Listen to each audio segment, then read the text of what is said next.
Hi, my name is Jennifer Matos, and I'm the Executive Director of the Noah Webster House and West Hartford Historical Society.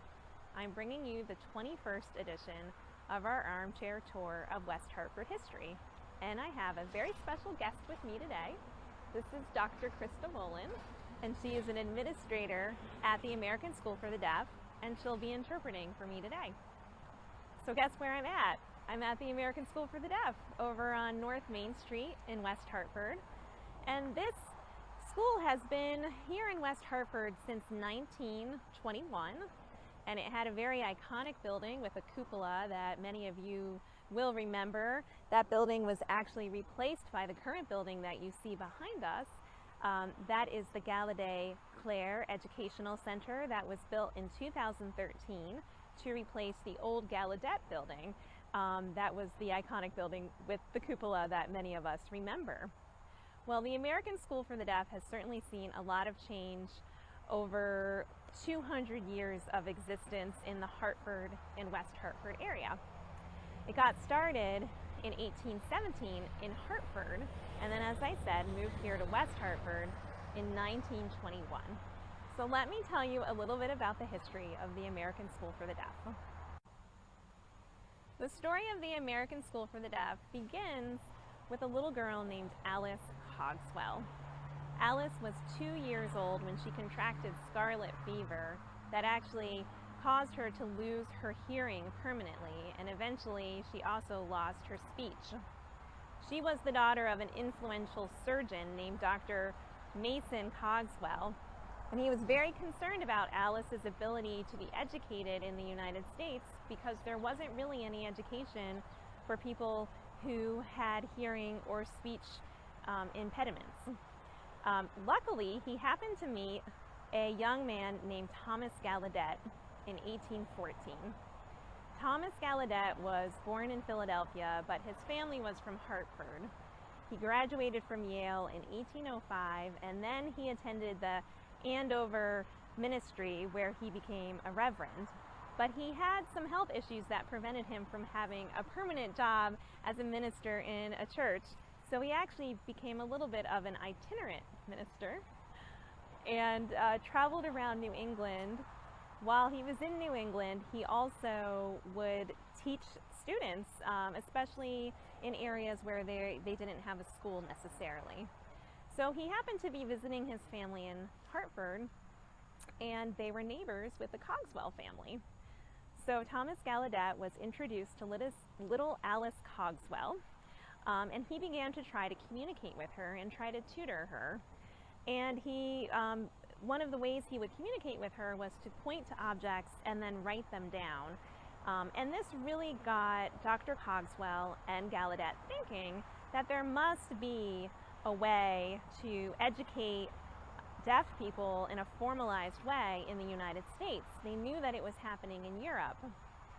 Earlier, in around 1812, Dr. Cogswell had actually asked some congregational ministers to do some surveying for him, and they came to the conclusion in 1812 that there were about 80 children who were deaf, or what they called dumb, which meant that they couldn't speak, in New England. And in the country, there were approximately 800 deaf or dumb people, and they thought that was enough people to merit having a school here in the United States. So Dr. Cogswell got a group of 10 influential men and businessmen and leaders of Hartford together at his house in 1815, and he brought to them his plan to create a school for deaf children. They raised money in order to send somebody to go to Europe to learn the European methods of training deaf students.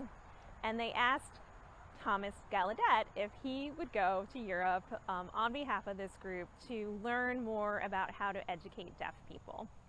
So Thomas Gallaudet agreed, and he left in 1815 for England.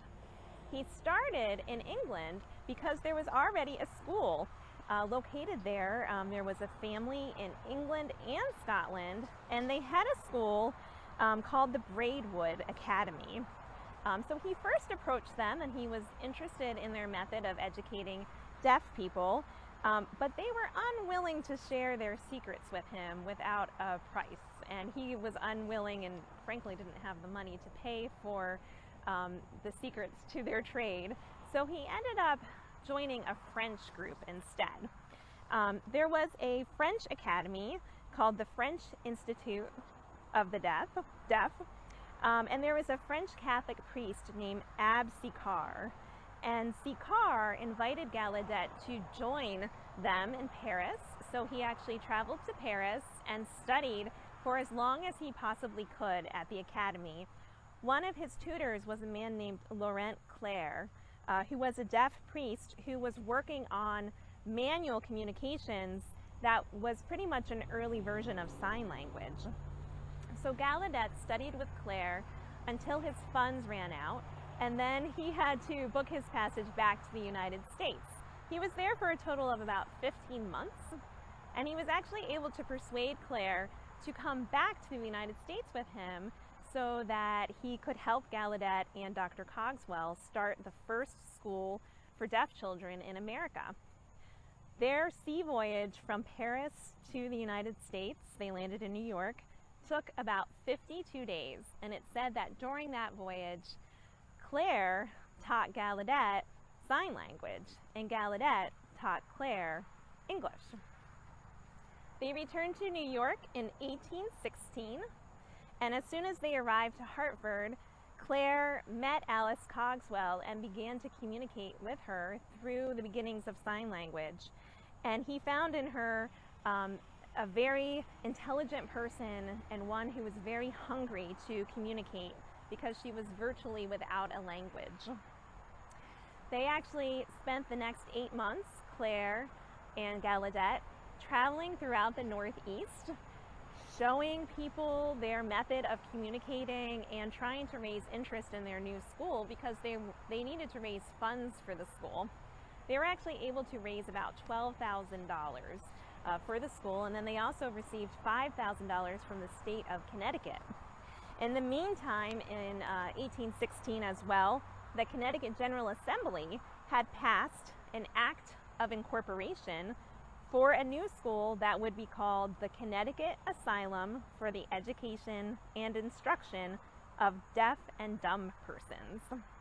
And this school opened April 15th, 1817 in Hartford. It actually originally was just a couple of rented rooms in a place called Bennett's City Hotel on Prospect Street. There were 7 pupils to begin with, and one of them was Alice Cogswell. Within a year, they had 35 students. Gallaudet was the principal, and Clerc was the head teacher. This was really the first permanent school for the education of deaf people in America.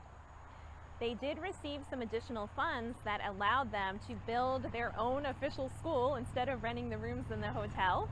And this they opened in 1821 under the name the American Asylum at Hartford for the education and instruction of the deaf and dumb persons. And this school was located on Lord's Hill in Hartford, which was named after one of Hartford's original settlers, Captain Richard Lord.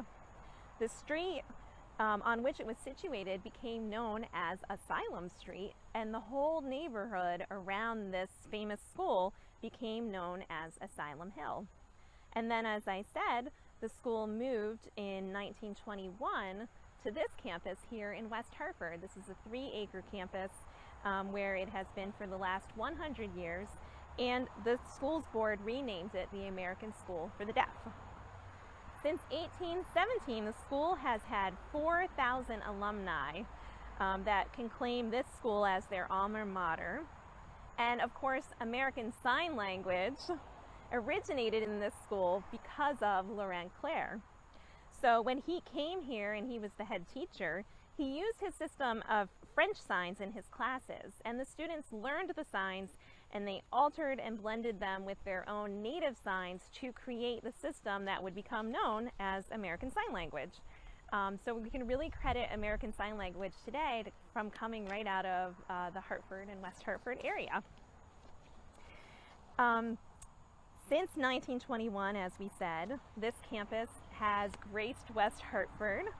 You may have seen an important sculpture that is here on the campus. This is a sculpture by Daniel Chester French, and I'll post a picture of it in detail so you can see it. Daniel Chester French actually sculpted a bronze plaster cast of Thomas Gallaudet and little Alice Cogswell in 1887. In the sculpture, Alice is holding a book with the alphabet on it, and her other hand is forming the letter A. A bronze cast was made and was installed here at the American School for the Deaf in 1924, and it still stands today just behind us. There's also a second sculpture of Alice Cogswell in Hartford on the site where the American School for the Deaf once stood in Lord's Hill or Asylum Hill. This was sculpted by Francis L. Wadsworth, and the statue depicts little Alice Cogswell standing in the palm of an open pair of hands. This monument honors Gallaudet, Clerc, and Dr. Cogswell, and of course Alice Cogswell, who got it all started. Hope you learned a little something new this week, and we'll see you for next week's Armchair Tour of West Hartford History. Bye!